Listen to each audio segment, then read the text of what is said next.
Hola, entramos de lleno a lo que se conoce el método de las características, o que está en el contexto del método elástico.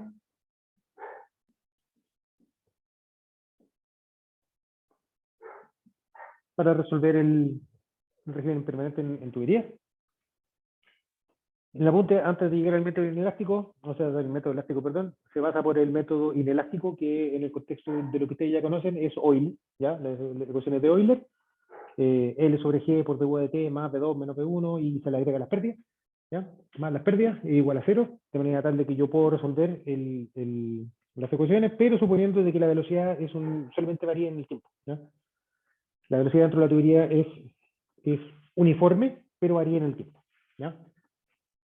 El siguiente paso está como método inelástico compresible, pero no es nada más que la ecuación de Joukowski, que ya la vimos en el punto anterior, donde se introduce la compresibilidad del material o de la tubería, del fluido de la tubería, de manera tal de que aparece el concepto de velocidad a la cual se está propagando la información, ¿ya? Donde hay zonas de la tubería donde saben de que eventualmente hubo algún cambio en las condiciones de borde, cerré, abrí una tubería, una válvula, lo que sea, eché a andar una bomba, cualquier cosa, ¿ya? Entonces tengo zonas del dominio donde yo sí conozco el, el que hubo algún cambio en las condiciones de borde, y tengo otras zonas donde no, ¿ya? Y ahora es este concepto como ola, ¿ya? Donde, por ejemplo, en un caso bien extremo, que este concepto de oleaje o de ondas es propio de los fluidos. El ejemplo son los tsunamis, por ejemplo, ¿ya? Hubo un terremoto en Chile en el año 60, terremoto del día, que produjo un gran tsunami, pero que al día siguiente llegó a Japón. Y la mitad del camino pasó por Hawái y mató a personas, y después llegó a Japón y mató más personas, ¿ya? Pero tomó un tiempo en que viajara la información desde Valdivia hacia Japón. Y en la práctica, en Japón, supieron del terremoto en Valdivia cuando les llegó la ola. En esa época no había teléfono como me quiere llamar y para decir, oye, ¿sabes que está quedando la escuadra? De hecho, a raíz del terremoto del tsunami de Valdivia, es de que se creó todo el sistema de observación de tsunami en la cuenca del Pacífico, ¿ya? Porque les llegó y mató gente y fue como, ¿y esta cosa de dónde vino? No tengo idea, ¿no? Entonces está esta componente como ondulatoria, hay ondas que se propagan en el dominio, que lo que están haciendo es transmitir la información de que algo pasó con las condiciones de borde, ¿ya? En el contexto de una teoría, ese algo pasó con las condiciones de borde fue que la estoy cerrando una válvula, estoy abriendo una válvula, estoy eh, eché a andar una bomba, apagué una bomba, cualquier cosa, ¿ya? Cambios en alguna parte del dominio que hacen que termine, eh, que cambie las condiciones de flujo, y por lo tanto se propaga esta información dentro del dominio, ¿ya? Todo eso aparece en la ecuación de Joukowski, donde se calcula el exceso de presión que se podría tener mediante un cierre brusco, instantáneo del flujo en cierta parte. Eso genera un gradiente de presiones que lo que hace es frenar el flujo, ¿ya? Si yo voy con una tubería y de repente me veo un aumento grande de la presión, lo que tiendo a hacer es frenar, ¿ya? Porque la presión como que me frena, ¿ya? Estoy en presencia de un gradiente de presiones que es continuo, que me tiende a frenar, ¿ya? Pero esa aproximación es una aproximación de servilleta, y en la práctica, si es que se necesitan hacer análisis un poco más detallado, uno salta a lo que es el método elástico, donde ahí de frentón considera que todo cambia, ¿ya? Tanto la densidad del fluido, producto de cambios de la presión, pero también la densidad el área de escurrimiento de la tubería, porque si que aumenta la presión del fluido, también va a haber una pequeña expansión del área, y eso permite almacenar fluido de manera tal de poder ir cambiando lo que es la velocidad a la cual se estaría propagando la información, ¿ya? Eso es el método elástico, en grandes rasgos, ¿ya? Pero en el contexto, a mí me gustaría que lo analicemos desde esta perspectiva. Es un método numérico,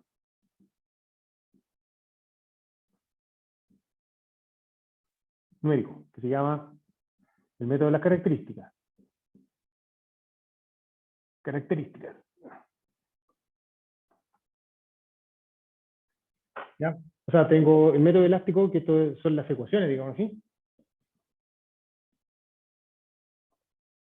método elástico lo que me pide encontrar cuáles son las ecuaciones que yo tengo que resolver, pero esas ecuaciones no tienen ningún tipo de solución analítica, por lo tanto tengo que saltar a resolverlas de una manera numérica. Y ese método numérico se conoce como el método de las características. Y cuando estamos hablando de un esquema numérico, en el Cross apareció este concepto como de ir resolviendo iterativamente, ¿ya? Yo muevo un parámetro, después lo ajusto, como resuelve iterativamente, pero no hay ningún tipo de variación espacial. Entonces, cuando estamos hablando del método de las características, estamos hablando directamente de una discretización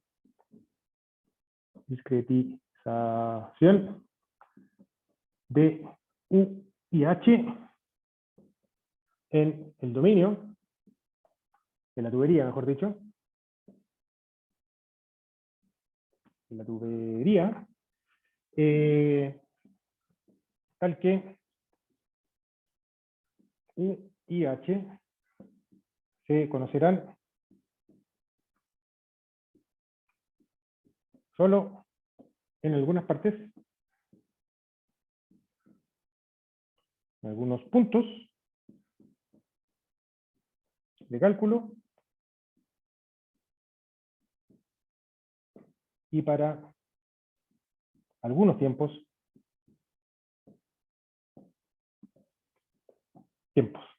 ¿Ya? En otras palabras, lo que estoy diciendo es que ya no nos olvidamos de este concepto de que hay una función continua llamada velocidad y hay una función continua llamada presión, ¿ya? U la velocidad, que depende de X y de T, y H es la presión motriz dividido por gamma, que también depende H de X, T, ¿ya? De manera tal de que U cuadrado dividido por 2G más H es igual al Bernoulli. ¿Ya? Entonces, ya nos olvidamos de este concepto de funciones continuas y vamos a trabajar solamente U para el punto P y para el tiempo T, y vamos a conocer H para el punto P y para el tiempo T. P es el punto de cálculo.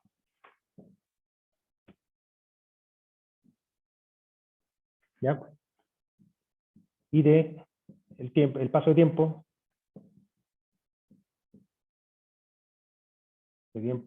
de cálculo. ¿Ya? Entonces ya no conocemos qué es lo que pasa al ladito de P, ni qué es lo que pasa entre P y el nodo que está al oeste del P. Tampoco conocemos qué es lo que pasa entre T y T más delta T, sino que solamente vamos a conocer qué es lo que va a ocurrir para el punto P y para el tiempo T, para el punto al lado y para el otro punto al lado, pero ya no es un concepto de una función continua, sino que estamos hablando directamente de una discretización tanto en el espacio como en el tiempo, ¿ya? De manera tal de que nosotros, si es que esta es la tubería, podemos graficar en el eje X la distancia, X, y en el eje T vamos a estar graficando el tiempo, quiere decir de que nosotros todo el dominio en X lo vamos a dividir en una serie de nodos de cálculo, que sería esto acá, nodos de cálculo. ¿Qué es lo que pasa entre medio? No tengo idea, ¿ya? Porque yo solamente voy a conocer para aquí y para este punto entre medio. ¿Qué es lo que pasa entre medio? Lo mejor que puedo hacer es interpolar linealmente. Lo mejor que puedo hacer, ¿ya? Yo voy a conocer para ese punto, para ese punto, para ese punto, para ese punto, etcétera. O sea, yo no conozco para todos los puntos. Y si ahora analizamos qué es lo que pasa para el tiempo t, vamos a conocer que si vamos a conocer para este tiempo t, t más 1, t más 2, t menos 1, t menos 2.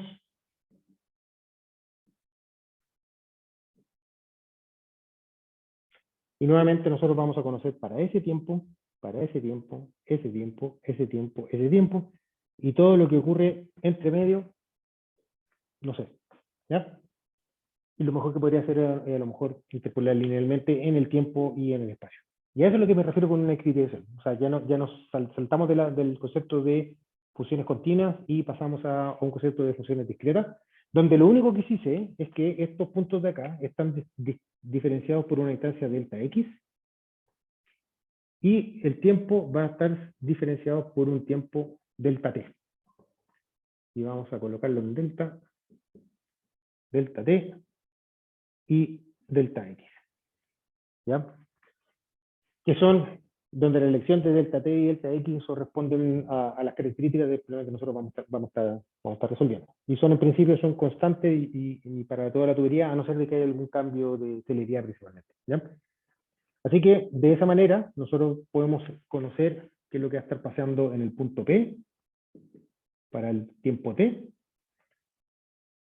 y esto acá sería U para el punto P para el tiempo T, que va a ser función de, en general, de lo que va a estar ocurriendo va a depender de todo lo que haya pasado por el tiempo T-1, y lo que pasa el tiempo de T-1 depende del T-2, así que depende de U del tiempo T-1, o sea, de qué es lo que ocurrió en el punto anterior, pero además me tengo que ir a ver qué es lo que pasa en términos generales en el este del tiempo T-1, U este del tiempo T-1, que sería este, o este, perdón. Y este es el U este del tiempo T-1. Entonces, la velocidad del punto P va a depender de una función cualquiera que depende de la velocidad del este del tiempo T-1, de la velocidad del oeste del tiempo T-1, y de la presión en el este del tiempo T-1 y la presión en el oeste del tiempo T-1. ¿Ya? Entonces, en la práctica lo que estoy diciendo es que para conocer lo que está ocurriendo acá, yo tengo que conocer qué es lo que ocurrió en los puntos vecinos, pero para los tiempos anteriores. Y estos puntos vecinos dependen de los puntos vecinos y de tiempos anteriores, y así voy reconstruyendo hacia atrás. Pero también lo que significa toda esta cosa de acá es que yo resuelvo el espacio, y una vez que tengo resuelto todo el espacio, paso el paso siguiente, al tiempo siguiente. Resuelvo todo el espacio, paso al tiempo siguiente. Resuelvo todo el espacio, paso al tiempo siguiente, y así voy a ir avanzando en función del tiempo, donde lo que va a estar ocurriendo en un cierto punto va a depender de lo que pasaba en el tiempo anterior, en los nodos anteriores, y en estos puntos de acá, donde son condiciones de borde, voy a tener condiciones de borde aquí y aquí. Yo no puedo hacer este mismo ejercicio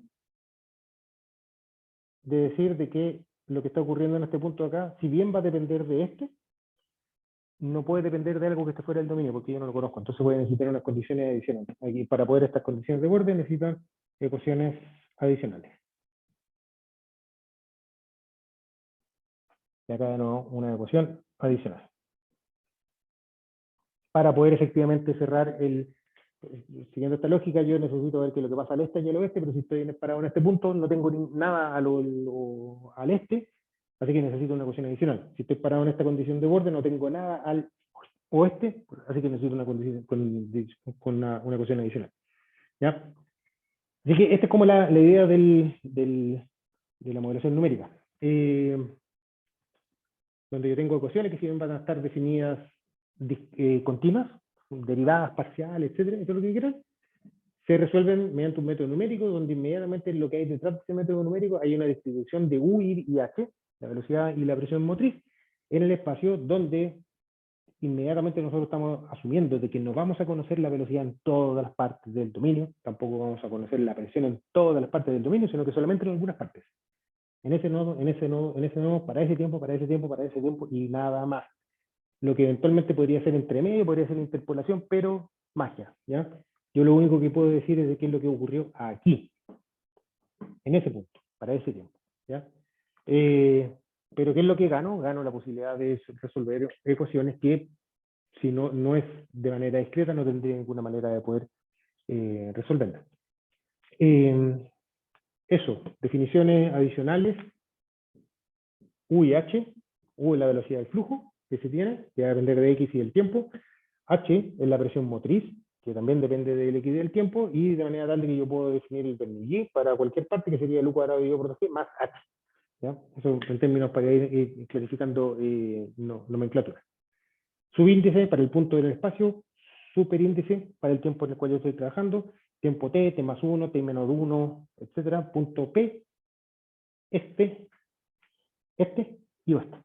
¿Ya? Esa es como la idea. Eso, mañana les voy a contar acerca de las ecuaciones y una primera aproximación en términos de la distribución numérica de la ecuación. Nos vemos. Chau.